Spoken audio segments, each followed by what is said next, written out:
And welcome everybody to Musicians Reveal. I'm Joe Kelley, and I'm super excited because I have a friend of mine who's been a friend for many, many years.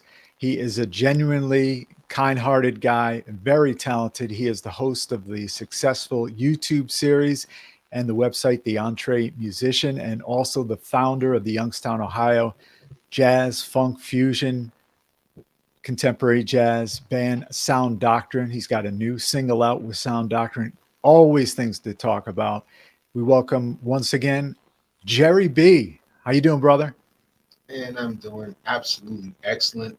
You have me up behind people like Kat Dyson and Steve Arrington. I'm thinking, wow, who am I? You know? No, come on, you're right up there with the rest of them. Yeah, and you're well respected yourself and talented in the business. So, and Steve Uh, Arrington's from out your way and a drummer like yourself. he is. He is. That's why when I saw your roster, I'm thinking, oh man, I'm pulling up behind Steve. Come on. Yeah, That must mean I'm trying to arrive a little bit. that's yeah. I love Slavin. Yeah, just great bit. Have you met Steve before? We've talked on the phone Okay. and several years ago. It was my heart to meet him person to person. I'm still looking for that man for sure. Right. Yeah, you've Youngstown, Ohio, growing up there, such a great bed of Dayton, Cincinnati, of Oh yeah. great music. And tell us kind of what would you say the recipe or why did Ohio explode like that and have so many Well, great artists? I you know we're still trying to figure it out. I would say that Ohio, and I agree with you, is the funkiest state in the union without fail. And I think it was because of the migration of so many families Mhm. migrating from the south, and Okay. especially when the steel mills really populated the Ohio Pennsylvania landscape. And so they brought those grits and gravies, Right. collard greens, the Right. cornbread, and we just put Yeah. it in the music. The And that's what authentic food. Yeah. absolutely. That's Right. what I think, my opinion. Do you remember your first experience going to see a concert with some of those bands? Well, early on in my formative years, and I'm talking 13, I'm playing music. Hmm. Our first band started in the fifth grade. Tyrone Williams, who's still a real brother to me, Chris Rhodes, Craig Burney, Eugene Lundy, we get Hmm. together for breakfast now. And Oh, okay. started in the fifth grade, and we were playing the Ohio players, playing the Fire, Slave. They had the song Slide Out. We were playing that. Right. Right. Larry Graham, Bootsy Collins from Oh, Cincinnati. yeah. Right. All the name is Bootsy Baby. So we were not really old enough to go to the shows when they were really in their prime. But the first concert that I really absorbed like a sponge was Parliament Funkadelic when they came to Wow. Cleveland. I'm like 15. I'm not yet able to drive, but an older Right. cousin. And Bernie Worrell comes out. They're at Public Hall, Severance Hall, I think it was called then. Okay. And he comes out for 20 minutes and just does a Bernie thing before anybody else comes out Right. and floors you. And then, of course, Cordell Boogie Monson on bass. Bigfoot comes out, and Right. they go into they have Mothership Connection out at the time, and killed the audience. And so that was my foray into, oh my Wow. God, I got to do this for life. Everything after that is kind of like, wow, it's tough to match up. It is, and Yeah. I sound like an old fuddy duddy sometimes, Joe, because I mean I really do, because someone can bring me something and say that's hot, Right. this is the new juice, whether it's a show or a video Right. or a song, and I was ruined as a kid. I mean, Mhm. as a kid, I'm Herbie Hancock, I'm Earth, Wind and Fire, I'm Right. Parliament Funkadelic, I'm Barcades. You know what I mean? So Hmm. you can't just say this is the juice right here when I was exposed to all that nonsense while I'm Yeah. eating my raisin bran. Does that make And it, sense? yeah. Oh, yeah. I'm completely on board with that. Kind of a little similar to how I got into these great bands. Also, I would find it amazing some of these groups that you mentioned. there were a lot of drugs going on during that time. That And is just to true. be able to create like that, and some unfortunately passed early, That is but true. it's what a Yeah. tough industry. Let's get into that briefly. I just came to mind, being in the music business with drugs, alcohol, just about anything going on. How do you steer clear, keep a level headed focus on that as you're a musician? Well, I'm not the best person to answer that question because there were some times where I indulged myself. I mean, I Right. don't indulge anymore for the last 35, 40 years, I guess. But Yeah. yeah, in the formative years, 16, 17, early 20s, especially, Mhm. um, it's the culture that can draw you in. Other times it's the peer pressure. And there was a time where I wouldn't enter a studio, and I mean that. I'm thankful to God for His mercy on my life. But Right. Joe, there was a time where I wouldn't go into the studio unless we were. I mean, Right. I Right. felt that that was the vibe, and so it's a cultural thing. Unfortunately, as you said, it's a dangerous thing as Mhm. well. And without God's grace upon my life through Jesus Christ, I'm a man of Right. faith. I'm a Jesus Right. follower. That changed the whole trajectory for me. So much so, and this album, the Perseverance album, the very Right. first one Yeah. in 2002. There's a song on there called "Know Who You Are," and I Okay. could remember coming into the studio to lay down the basic tracks. And I sat there, I'm sitting at the keyboard, and I actually sit there, Joe, for three Right. minutes, not knowing what to do because it was the first time that I was going to record a track sober, Wow. not high at all. And it was just like the first chords that came was Mhm. the opening segment of that particular song. It's Wow. amazing. Yeah. And then you just, hey, you get into a new mindset and groove. That's right. Yeah. Yeah. I gave everything up in 1991, but I could tell you from experience, who's ever out there doing a radio show while you're drunk, not advisable. It never comes out good. I even I can lost, imagine. I even lost a drive time gig at AM radio station was, in the big city just Hmm. because of that. So yeah, Yeah. had to go through those Well, pains to get to where we are today. absolutely. And then you always reach back because I'm happy to say that at my age, I can mentor younger musicians who are coming up. Right. And that's one of the first things that I say is, first of all, keep your pants up, man. You know what I mean? Because Yeah. that's the other addiction too, right? So keep your Yeah. pants up, keep your belt tightened, and keep a good, clear mind because what comes with the music, and I have my opinions on those because there's Right. the music business and there are those who are behind the business. We might go down a different street here. I don't know if you Right. planned it, Joe, but Yeah. there are those in the business who, for control and manipulation, begin to offer you the Mhm. drink and offer Right. you the drug so that, your content still comes out like fabulous, Right. because that's your gift that you've been given. But when you sign the contracts, you're not sober. So Right. Right. watch what you're signing. So you got Yeah. to keep that clear spirit and clear mind so you can be about the business of music. Yeah. And Yeah. so Yeah. that's where I'm Good advice for our listeners out there, our viewers. Jere B is with us from SounDoctrine, also the host and founder of a great program, and he was kind enough to invite me onto the show for an interview. The EntreMusician. You go to YouTube, and I'm always amazed at the wide variety of talented people that you invite on your show. You have people in the industry, not necessarily musicians. I think you have few from different parts of the business, and you have guitarists, all different genres of music. What was your first thought you wanted to get this EntreMusician together? And tell us what's been going on lately in the past couple of weeks. It's a big, broad question. So Yeah, I know. I'll I go just back to roll the with it. Sorry. cracks. I don't No, go that's with any okay. notes. I don't go with any notes.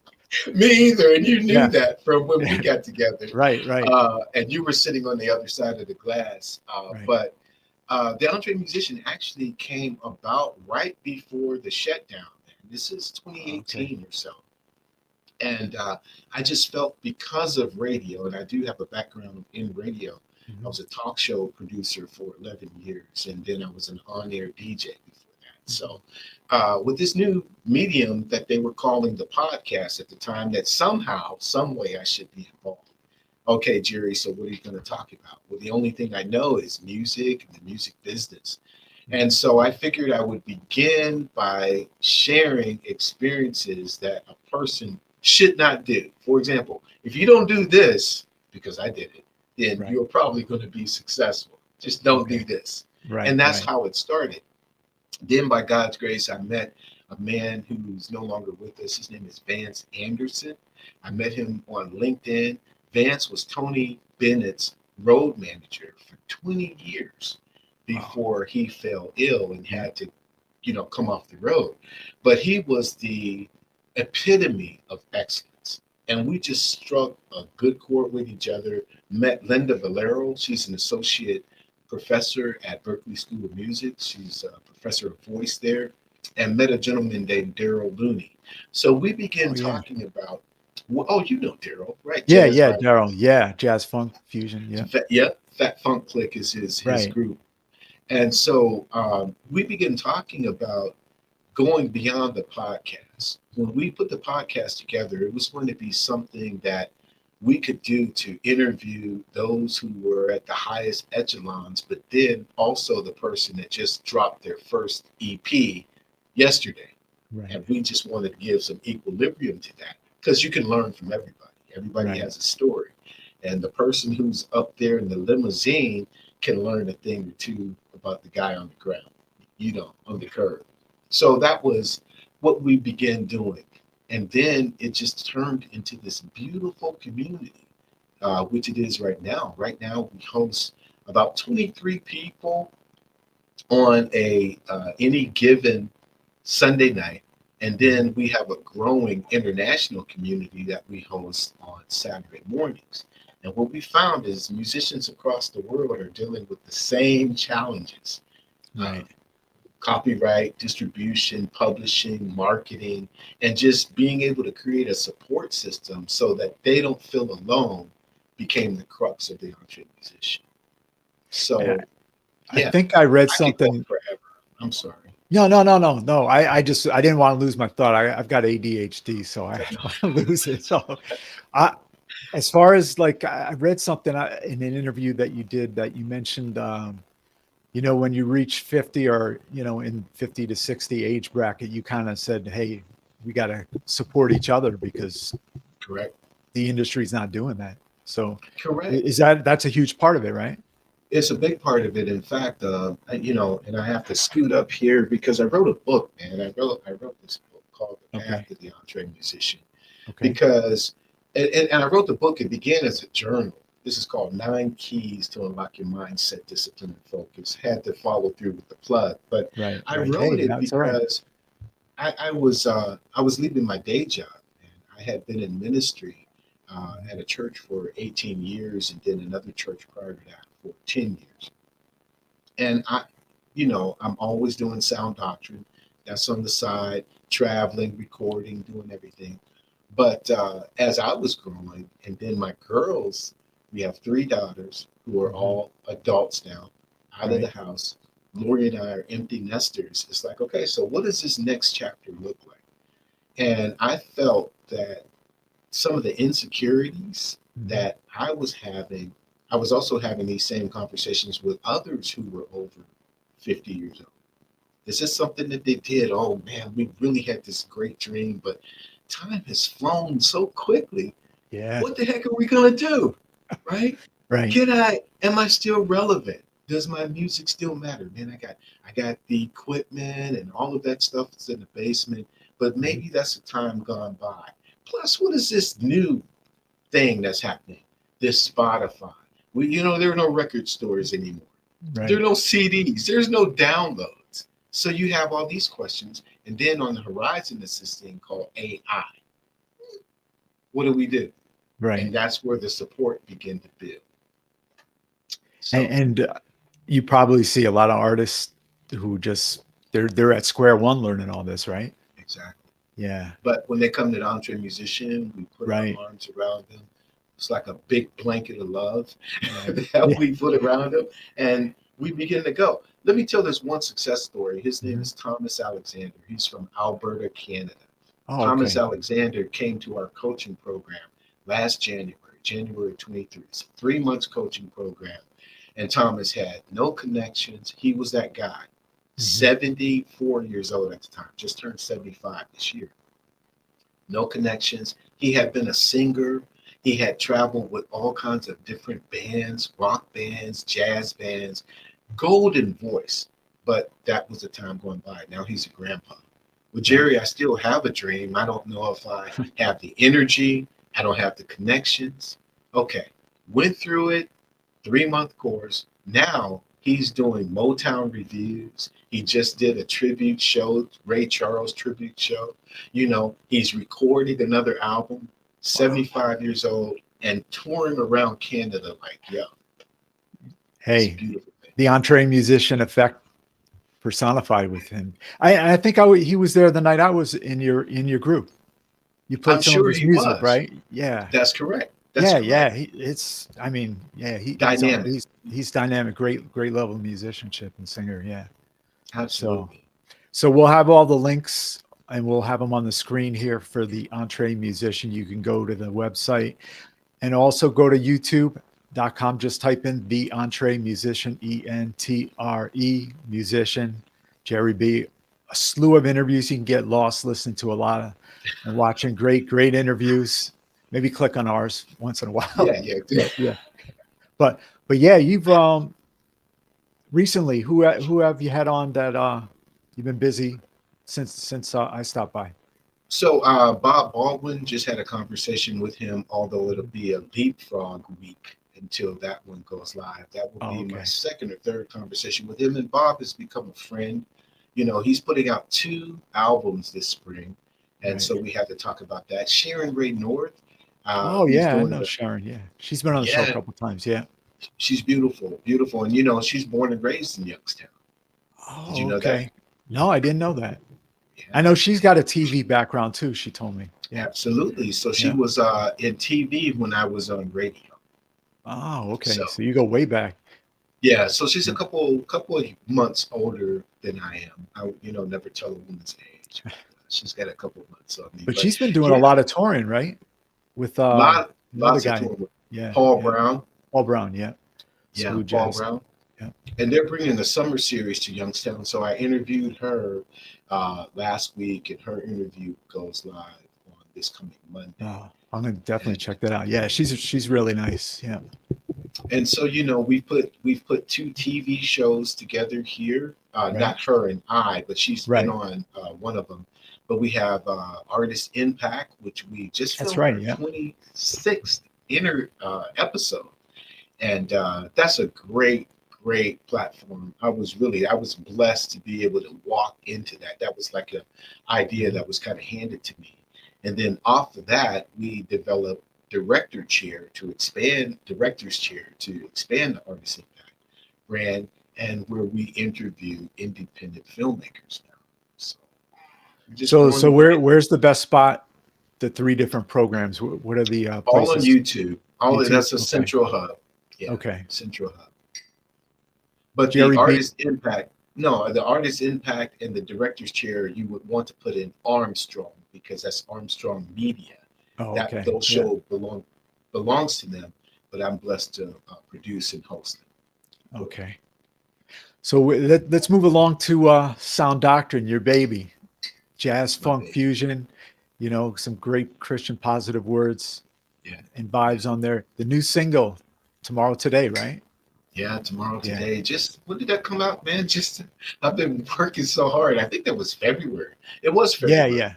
Right. Nick Aducci, Mhm. Tiffany Robinson, and myself all are February babies. So that's why Oh, we okay. decided to launch Wow. it in Yeah, February. it's really nice and don't waste time, right? Yeah, it's That's it's the theme. different too. Yeah. That's our using Nick was my going back into my childhood when Hall and Oates, Oh Boz yeah, Scaggs, right. Yeah. Michael McDonald, Steely Dan. That was Mm. the kind of flow I was trying to go for. I hope I reached it, but Nick did a fantastic job. on that song. Yeah, and it's a really greatly done video. It's a lyric video, and a little Yeah. different than what SounDoctrine usually does for Yeah. sound. But Which is yeah, it's which is great. cool though. I mean, Yeah, yeah, every time we come out, I don't know if you have fish and grits. Do you have fish and grits? yeah. I think I do. Okay. Yeah, So I so know I every played tracks from there on the show. Yeah. yeah, that's a weird album, isn't it? That one. We were Well, who trying who to was who was the female singer who was on one of the tracks? Is on Fish and Grits. It was like a yeah, ballad. there's a lot of females that, Oh, I okay. mean, because I'm like Luther Vandross was in that. I just love the female voice. So Right. there, and Youngstown has a plethora of talented female vocalists, male vocalists too, but Right.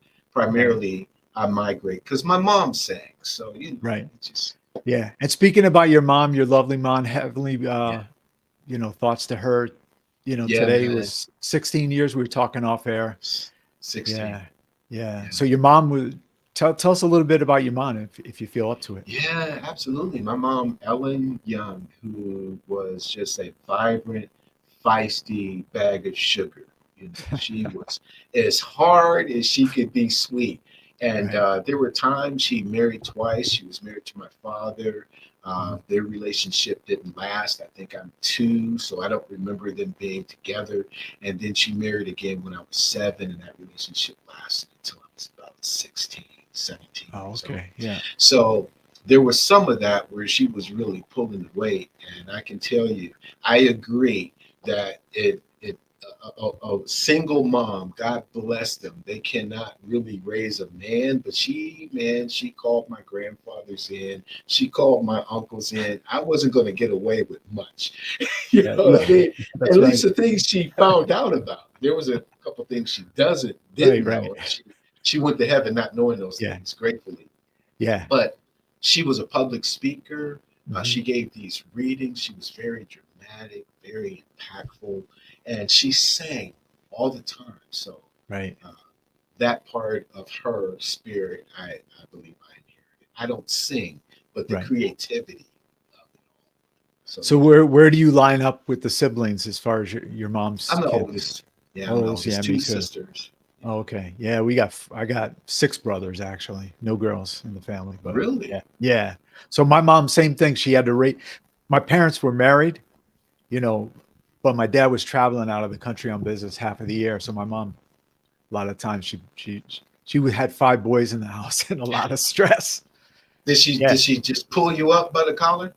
Because I got pulled up quite a bit. I was, yeah, I was the lead troublemaker for a lot of years, but my mom always would tell the story about, you know, when she's cooking dinner, Yeah. she would lock us down in the basement so she could cook without getting interrupted. I mean, there were 5 kids, one after another. I don't know. Yeah, it's a true story. That's amazing. But you said something that kind of surprises me because you don't look like a troublemaker at all. Oh You look yeah. completely mild mannered. Yeah, yeah. That's way before. I mean, now there's a lot of separation from that, but yeah, I From mean, that guy and me and you. my mom were really close, but I gave her a lot of a lot of trouble.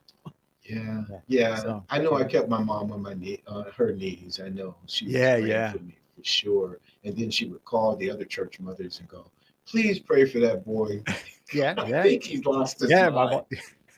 My mom actually told me that she used to. I'd go out on Friday night or Saturday night to a club or something. She would actually sleep on the floor with her ear to the floor until she heard the garage door open that I was home safe. So yeah, fortunately I Well, got it's home nothing safe. like a Yeah, mom. yeah, Nothing yeah. like a So mother's love, man. It's yeah, just.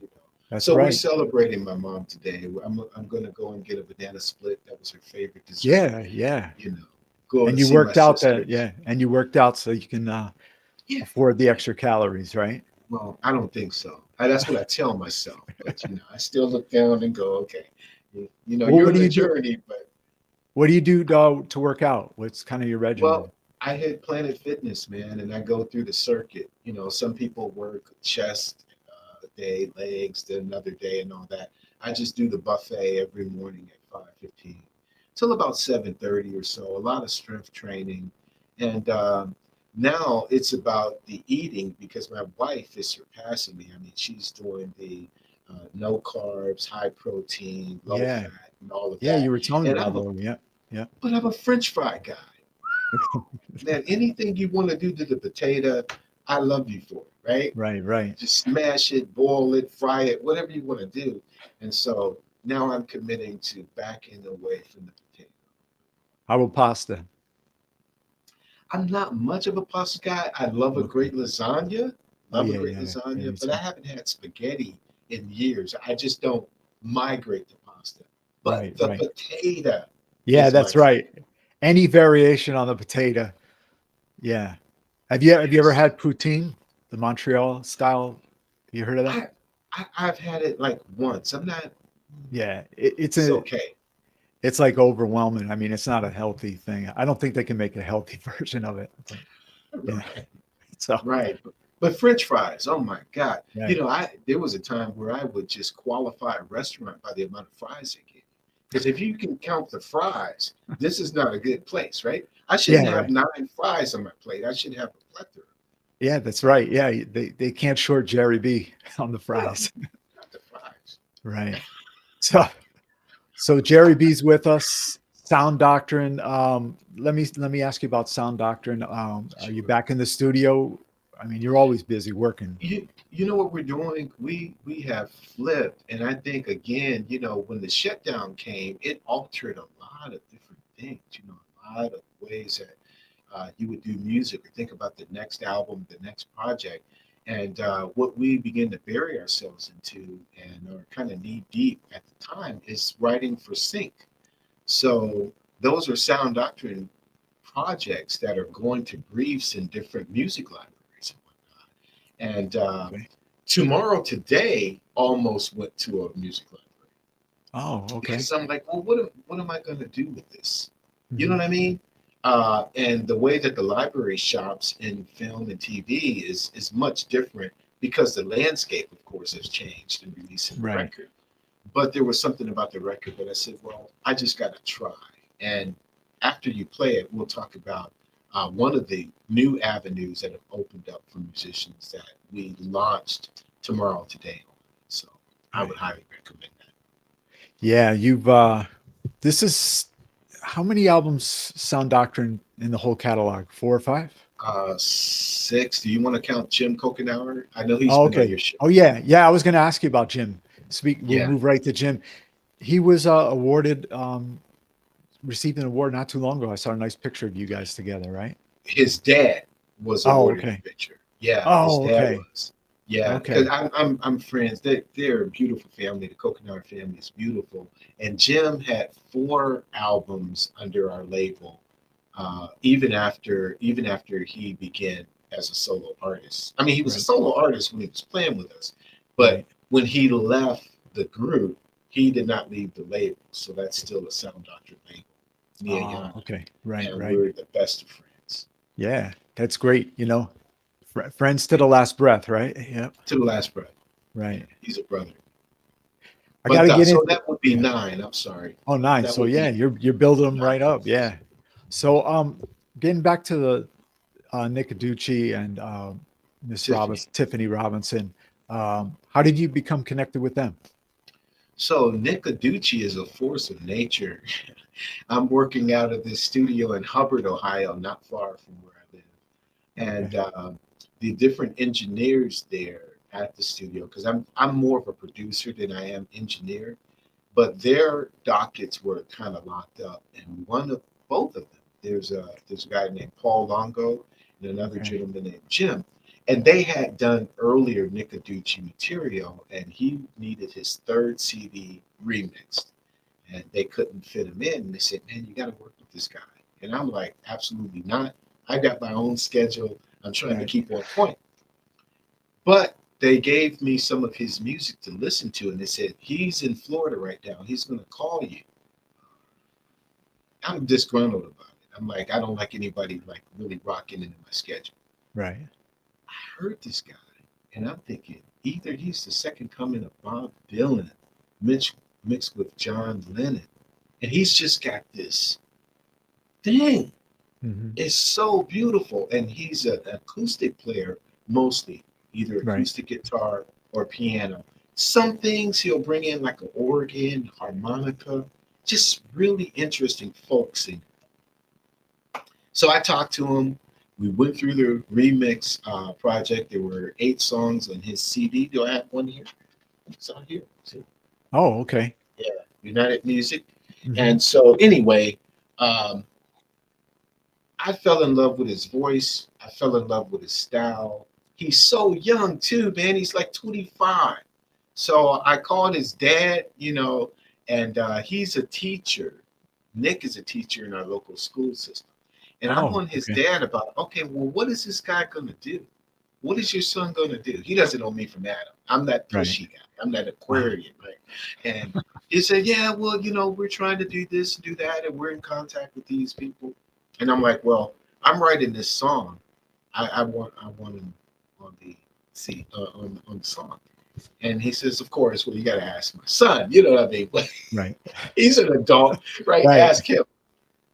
So I'm talking to Nick and I give him the music, and he's like a fish out of water. Really, he's a fish out of water. So I start feeding him literally the Temptations, the Four Tops, Al Green.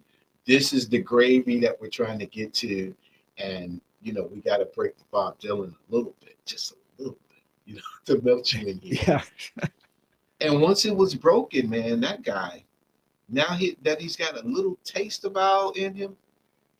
I can't wait to hear what his next project is going to sound And probably going to be some more collaborations, right? without Yeah. fail. Yeah. And Bob Dylan almost married Mavis Staples. Is that right? Yeah, I had Mavis on the show. I knew the story about that, but yeah, she talked a little bit about Bob. It was funny. Yeah, she's got a great sense of humor, and um, yeah, So she was seriously considering marrying Bob? For real? She was considering or it? he wanted to marry her, and I don't know if there was romance going on or not. I don't know the specifics, but she knew him very well. I think she had to run it by Pops. I was going to So say, yeah, Pops would probably yeah. not have it. Pops had to approve her to work with Prince. I'm I guess. sure. Yeah, yeah. So But that was and a good she, collaboration, though. Mavis yeah, and yeah. It Prince was was a it was great great. collaboration. Yeah, yeah. I had her on the show a few years back, and she was really nice, a legend. Yeah. So Beautiful. yeah, let me go back to your childhood, because I heard a story that and you and I grew up. You were a J5 Jackson 5 fan. I got into the Jacksons after the Jackson 5. It was still the Jackson 5 or whatever, but you were a big Jackson 5 fan. And Mhm. can you relate that story about you playing drums out in the neighborhood, and you had some background dancers or singers, some Oh, ladies, yeah. and Oh, and you yeah. scoring money and everything? Yeah, Oh, yeah. that's a great story. Tell us about that. So I'm literally 6, 7, perhaps. Always loved music and had the grace of both my grandfathers, my paternal grandfather and my maternal grandfather, always encouraged. But they didn't have much money. So, and when I went to my grandfather, my mother's father's house, he had these trash cans. They were galvanized trash cans with lids. We got plastic today, but these were steel cans. Right. And so when you put the lid on them, I was intelligent enough to know when I played to the center or to the edge, that's going to give me 2 different tones. And so I'm playing these things like bongos. I'm using Mhm. my hands and all of these things. And so 2 girls from down the street, one was name was Jackie Hammond, the other was Kelly. I can't remember Kelly's last name, but they would come down. They were a couple of years older, maybe 9 or 10, and so we would play and they would sing Jackson 5 songs. Stop the love you said may be your own. Right. Darling, take, it was like great. So Yeah. Kelly, who lived right across the street, she had a family. I don't know if it was a family reunion, but there were a bunch of cars. And she said, hey, I told my dad I'm coming to get you because, I couldn't even cross the street by myself. This is the way it was.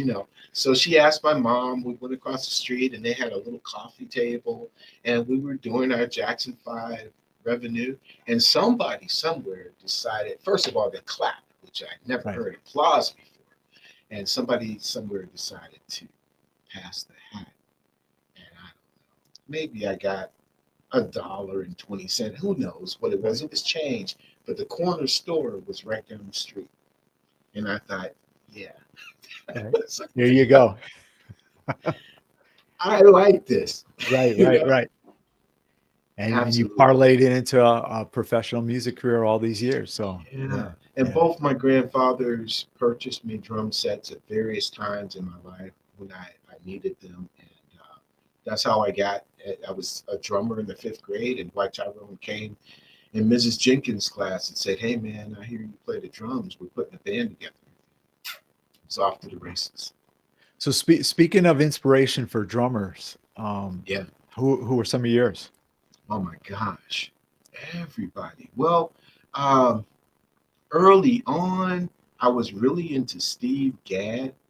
You know, I'm like in the eighth grade, and this is where the drummers are stepping out from behind the kits. Mhm. You know what I mean? There was a place in Struthers, Ohio called the Drum Shop, and that's where I bought my first like really weighty kit that was like really nice, and I wanted to have a Tama, but I bought a Yamaha. But Steve Gadd played the Tama set, and I remember listening to him on Steely Dan's Asia. Remember that Mhm. solo on Yeah, Asia? yeah, right. And it was like, okay, that kind of changed the trajectory for me. Before that time, I didn't know much about drummers. I knew Maurice White was a drummer. Mhm. Then, around the time that I was 14, Larry Blackman from Cameo Yeah, yeah. really had my attention because it wasn't the things that Larry played, it was the things that he didn't play that made the music funky. He left a lot of space, right? Right. And Mhm. just big open spaces. And then when he wanted to, he would put a foot in there just to surprise you. Just a short little roll, nothing like this. He was not crazy, but it was so stylistically on point that I Right. learned the pocket really cool for me. Speaking of Cameo, John Blackwell, his first professional gig was with Cameo. He was going to Berklee School of Music in Boston, and Larry Blackman called him up at the school in the dormitory where he was living and said, "I'd like for you to be the drummer in our band." And he says, "Well, I got to ask my dad. I got to call." And he goes, "You have an hour to get back to me and give me the answer." Oh my He gosh. took the gig, yeah, but it's probably tough. Your first gig, and the leader of the band is a drummer Is the himself. drummer. Yeah, yeah. Yeah, absolutely. But yeah, So, I mean, so now it's like Billy Kilson. He's one of my favorite drummers. William Kennedy from Yellow Jackets. oh, Oh, okay, yeah, those two cats together, man. Dave Weckl, had a lot of influence on me in the Sound Doctrine days. I wanted to be the Black Dave Weckl if I could. That would be right. cool. But Billy Kilson, you know who that guy is? I've seen the name. I just can't place Listen, it. Yeah. listen to the project Pots and Pans. Just listen Okay. to that. And the second project is While You Were Sleeping. Okay. Listen to that stuff. Craziness. Yeah. I'll be thanking you, right? Yeah, you will. Yeah. Yeah. Absolutely. You've you've run into some of your musical heroes lately. I know online you've had some great pictures with Herbie Hancock, Christian McBride. What was going on with them, and how did you meet up with them? Well, there's this young man that I can't really say that I started mentoring. That's what he says. He calls me his mentor, but it's Okay. like the student is now teaching the teacher. His name is Adrian Orlando Watson, and he's a spoken word artist. And he has a great gig in Pittsburgh. I want to say he works for the August Wilson Cultural Center, and he books all of their shows. So Okay. way back in November, he said, "Yo, man, Herbie is coming in March. Sign me up." Right? Wow. And he blessed my wife and I to not only attend the show, but to go backstage after the show was over and spend some time with Mr. Hancock. And I had the autobiography because I'm an avid reader. I love Okay. reading Right. I love watching documentaries and reading autobiographies. And he blessed me by signing it. And yeah, again, here, think about when you're 7 years old and you hear Chameleon, you hear Headhunters for the first time, and you're holding the album, And now this same gentleman is signing his book. Wow. And he doesn't age. I mean, No, he no. just, he's been around forever. Been with Miles, that crowd back then. Yeah. He's beyond legend. Right. He's beyond iconic. He's like a staple, just like Stevie Wonder. I think, a staple of your life. For Yeah. all that you've known music, there's always been a Stevie Wonder. There's always been a Herbie Hancock. I think I may have told you Stevie was my first concert. I think I mentioned that to you. That's right. Yeah, with You Gil did. Scott Heron opening up. Yeah. So Wow. yeah, Stevie's phenomenal. Yeah. Christian McBride, great bassist, stand-up Great bassist. basis. Yeah. Absolutely. Was it the same night or no? No. That there were about 3 weeks away from each other. Okay. I And had to what kind was of come down a little bit okay. so I could be Right. Christian, but very down to earth, brother. Very, very good soul, good spirit. The band that he brought with him was out of this world. Some young kids from like everywhere, 20, 25 years his junior. And he's reminding us of the Miles Davis, grab them while they're young, the Wayne Wow. Yeah. Shorters, the Herbie Hancocks. Right. And excellent show, but excellent guy too. I plan to have him. He doesn't know this yet, but I plan to have him on the Entre. He lost a lot of weight too, right? Yeah, he Yeah, did. that's He good. did. Yeah. But He's we from didn't talk about that. No, I know that. But he's from Philly, right?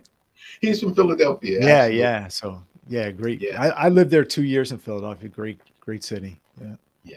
And So you know what? He had to grow on me a little bit, in his style. I think because I was mostly not that Stanley played upright bass, but Ron Carter did.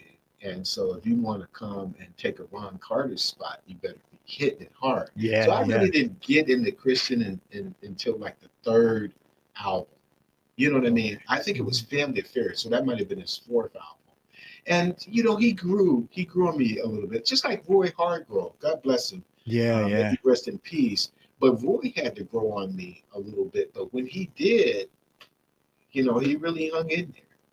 Not Yeah. that, listen, not that Right, I'm an arbiter or expert on what's hot and what's not, right, but I'm just talking about my personal musical journey right, with right. these two artists.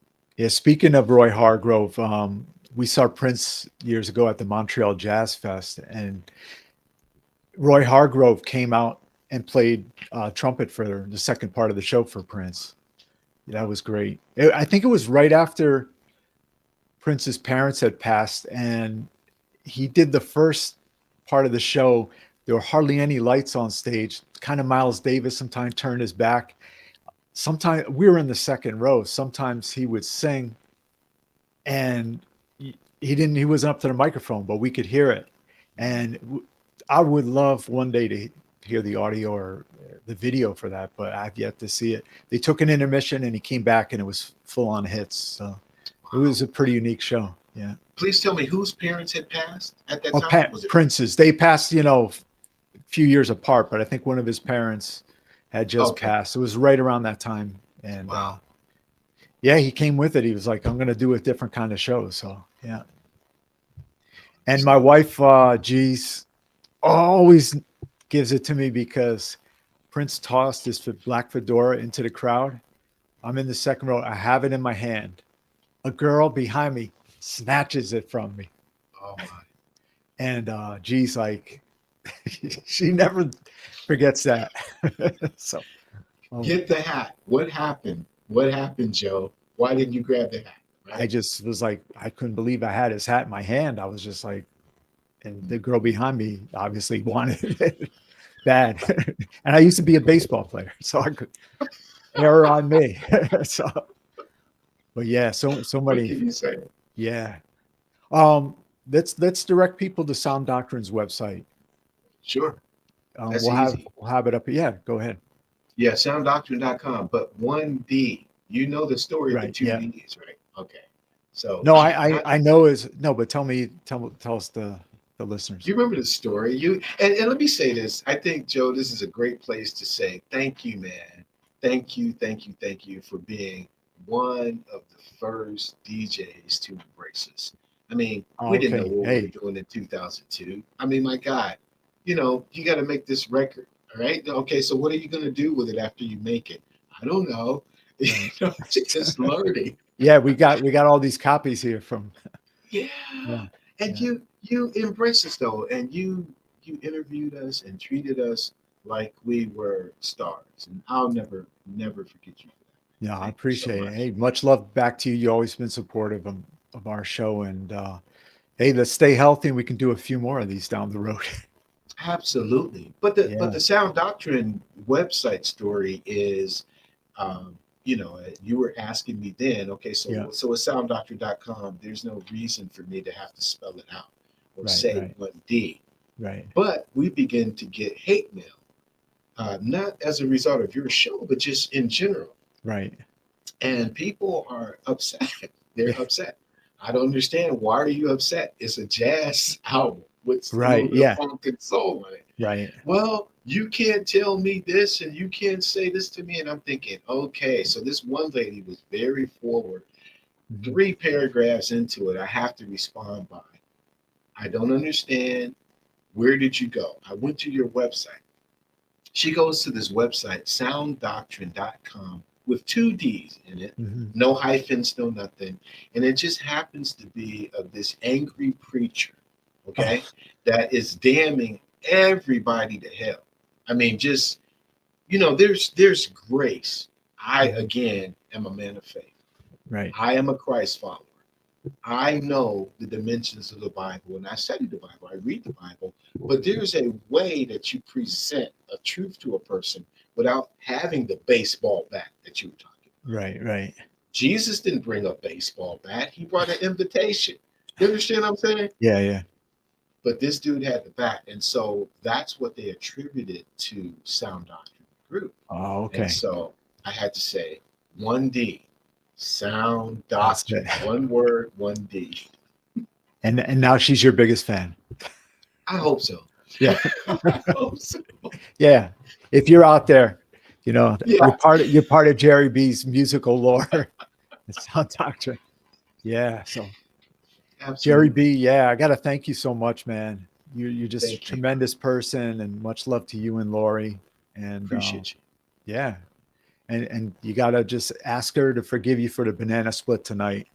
Yeah, because No, it. no. She understands it. We do it Yeah, every yeah. year. That she Right, right. understands it. Yeah. She won't be Yeah, looking at me like she is looking yeah. at you about the fedora. That's right. Yeah, that's right. She's in the other room. So yeah. Please give her my love. Oh, definitely Please will. do Yeah. that. She's a huge fan of you as well. So um TheEntreMusician.com. You record just about or put a video out a week, right? There's usually something happening every week, whether it's a podcast interview or a training or coaching. Okay. Something is going on, and it's not Okay. just me, but Daryl, Yeah. Linda, Right. Robbie Cunningham, Nanette, who is the associate director of our international community. We all have podcasts that are just flowing. So you're going to get a wealth of information and entertainment as SoundDoctrine.com, 1D. And well. Okay. tomorrow, today, Nick Aducci and Tiffany Robinson. And, we know you're going to keep on recording and putting out great music and great projects. So thanks, Jerry B. Love you. Absolutely. Love you, man. Many Okay. blessings to you. All right. Take Thanks care. to listen. Jerry B, Sound Doctrine, the Entre Musician.